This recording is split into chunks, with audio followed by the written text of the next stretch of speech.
Bonjour tout le monde, j'ai l'honneur aujourd'hui de vous présenter un petit résumé de mon travail intitulé Dégradation photocatalytique du colorant réactif Black 5 par un photocatalyseur synthétisé à base d'oxyde de cuivre. L'eau est le principal constituant des êtres vivants. La pollution des eaux constitue un grand danger pour l'environnement et contribue à la dégradation des écosystèmes. L'objectif principal de ce travail est la dégradation photocatalytique du colorant réactif Black 5 par un photocatalyseur nommé CuOES qui est synthétisé à base d'oxyde de cuivre. Matériaux et méthodes. Pour la préparation de notre photocatalyseur, il a été synthétisé par la méthode Solgel. Toutes les dégradations ont été réalisées avec un même volume réactionnel dans un réacteur à double paroi. Résultats et discussions. La figure 2 montre le spectre UV visible de RB5. On constate que nous avons eu une bande environ les 597 nanomètres.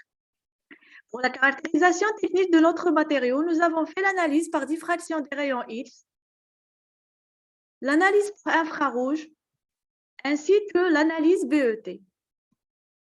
Étude photocatalytique du RB5. Commençons par une étude comparative de la photolyse et la photocatalyse du RB5 en utilisant différentes lampes. La figure 6 montre que la lampe UV 254 nanomètres qui donne le meilleur rendement de dégradation, puisque nous avons eu environ les 100% de dégradation au bout de 120 minutes de traitement. Pour l'influence de la concentration initiale du photocatalyseur, nous avons fait varier les valeurs entre 0,25 et 1 g par litre. Il ressort de cette figure et ce tableau que c'est 0,75 g par litre qui donne le meilleur rendement de dégradation.